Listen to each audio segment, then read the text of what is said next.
Some time ago, my wife, in a very serious mood, asked me, please, who is your next of kin? She was trying to find out the person I project in official documents, place of work, and all that, whom I have given out, submitted his or her details as my next of kin. And as sort of, I was startled, surprised at the question, because I knew the motive behind it. The motive behind it is, peradventure, in case of succession, who inherits you? That was where she was driving to. Well, I answered her. She is not different from most Nigerians, in the sense that most people believe that whoever that you have indicated to be your next of kin is automatically your successor, or the person you have appointed to inherit you. So I let her know that fine, she's the one, but before we got married, I had my eldest brother as my next of kin. So I didn't immediately explain to her that she was wrong by believing that whoever that you choose as your next of kin becomes your automatic successor, has automatic access to your estate in event of the person passing away. So the truth is this: your next of kin is not always your successor. Appointing a next of kin is for the purposes of convenience, emergency. Institutions, organizations ask to know whom your next of kin is, so that peradventure, if for any reason you are out of reach, they can't access you, they have an alternative number, someone they feel that is close to you to call, to reach, to find out why you are out of reach. So it's for administrative convenience. It is never for purposes of inheritance. This clarification is very, very key and important, so that it does not cause friction at home or in homes. When someone chooses a next of kin, that does not give that next of kin automatic right over the property of the person who has appointed you as his or her next of kin. Now, take this from me. Succession or inheritance follows an established procedure. Every succession or any access to a deceased person's estate, that is what anybody leaves behind when he or she passes on.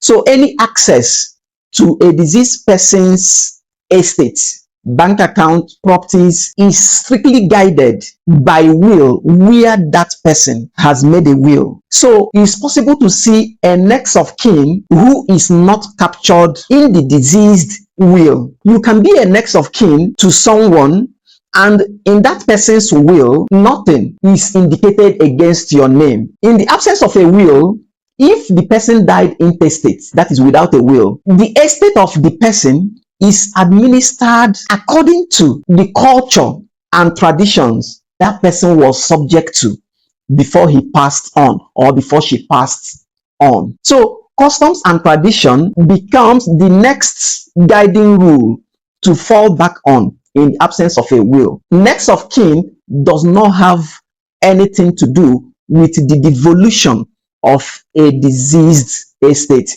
or properties. In the case of Ugbelase and Ugbelase, the Court of Appeal emphatically held that a next of kin does not automatically step into the status of an heir, that is an inheritor, somebody who inherits another person. That you are appointed during the lifetime of anyone, a next of kin to that person, that man, that woman, does not by any means put you in the status of an heir. I have a practical example. There is this man, he's the first son to a deceased person. In fact, how did I get to know? His father was a police officer. The man died intestate. In order to access his entitlement, the third, which is responsible for handling the pension of federal public officers before the coming into effect of PENCON, requested this next of kin to get the bank statement of his father. And he went to First Bank, which was the bankers of his father before he passed on. And the First Bank said, no, that they don't know him, that he's a third party. They're not going to give him the statement of account, that he has to go through the probate department of the High Court, obtain letters of administration, and go through the procedure before they can be mandated towards releasing the deceased statement of account, which is needed by PITAD to process the man's entitlement.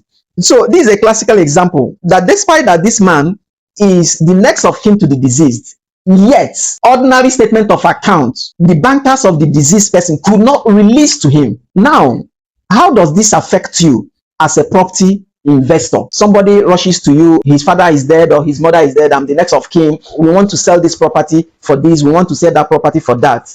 And you say, oh, since you are the next of kin, you sign agreement to release money. You are making a very risky real estate investment, in the sense that, as I've earlier explained, that someone is next of kin does not automatically give that person access to the estate of the person. There is still process. If there is a will, there must be a deed of assent authorizing him to sell. You understand? That property he or she wants to sell must have been bequeathed to him by the will. And in the absence of a will, through letters of administration or through the custom and tradition that guided the life and existence of the deceased. So buyers beware. When you buy any property solely because the person selling to you claims the property by virtue of the fact that he's a next of kin, no. By the end of the day, when the will is read or when the letters of administration is being obtained, at that point it might be too late for you to get your money back. So don't buy any property because the seller claims access to the property by virtue of the fact that he is the next of kin to that deceased person who happened to be the owner of the property. And peradventure, this sounds too technical to you, whether in drawing a will or you want to be smarter with your real estate investments, I would want you to reach out to me on one-on-one basis. The link to book for my one-on-one is in the description to this video. I also recommend this resource to you, 7 steps and guides to acquiring a clean property title. It is a practical checklist. This particular manual helps you know the 7 steps you need to take in the course of your real estate acquisition so that you don't fall victim to real estate mistakes. Remember, the safety of your real estate investment is our goal. I remain Madueke Enwere. I am a real estate investment expert. I'm a property lawyer, a chief superintendent of police, and by God's grace, the founder, EncumberedProperties.com. Don't fail to share this video so that some other people will see it and learn. God bless you.